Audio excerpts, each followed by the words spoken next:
These are the branches or stems of a pencil cactus tree. When wounded, this branches produces a white milky sap called latex. Handle this plant with care as this sap can cause blindness and skin irritation. Pencil cactus is commonly used as an ornamental plant. It can be propagated by stem cuttings. And we have successfully done that. Today, we will show you how. So come, join us, and we hope that you will learn something.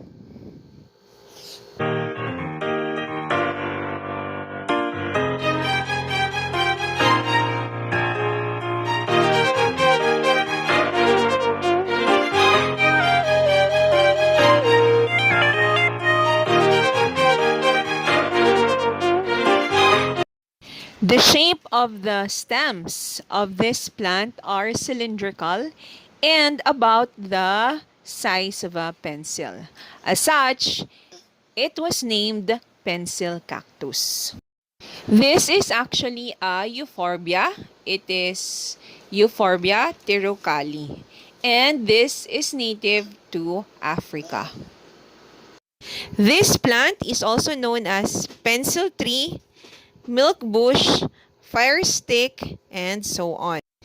When the weather is cool and the plant is exposed to direct sun, the sticks turn into orange or reddish color.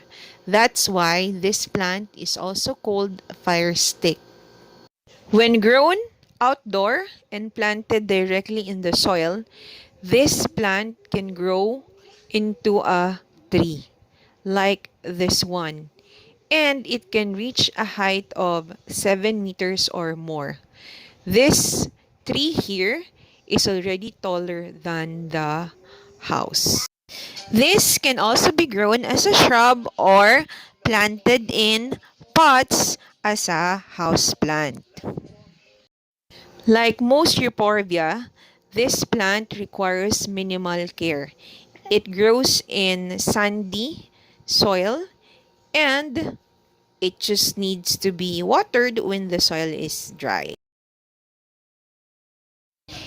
It loves the sun, so you can expose it to direct sunlight, though it can also tolerate indirect sun. Now let's proceed to propagation. Carefully take a stem off the plant. Just make sure for the sap to not touch your skin or your eye. Then, we will allow this to dry. Maybe leave it for about a couple of hours or more. When the wound is dry, we can now proceed to the next step. For this plant, we will be using pumice as our soil mix, 100% pumice. You may also use garden soil or other soil medium. Here we used pumice. Just put the pumice in a small pot. And then we will carefully make a hole and put our cutting there.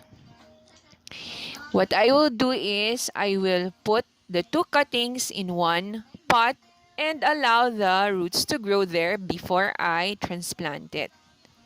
Now we have our stem cuttings in our small pot. We will then water this and we will keep this in a shaded area for maybe a day or two. And then later on, we will put it in an area where it can receive some direct sunlight. Let's revisit this after some time. After a month, let's look at the progress of our cutting. We can see that there are already some growths at the stem. And that is a good indicator. That means that our plant is surviving and has already developed some roots. So this is a successful propagation. Let's take a look at the root system of these stem cuttings. So carefully, we'll remove the cuttings in the pot. As you can see, we already have some roots. There you have it. So those are the roots that have developed. Let's see where the growth happened. So carefully remove the soil.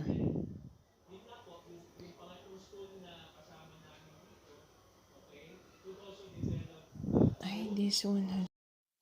Here is our cutting with some root.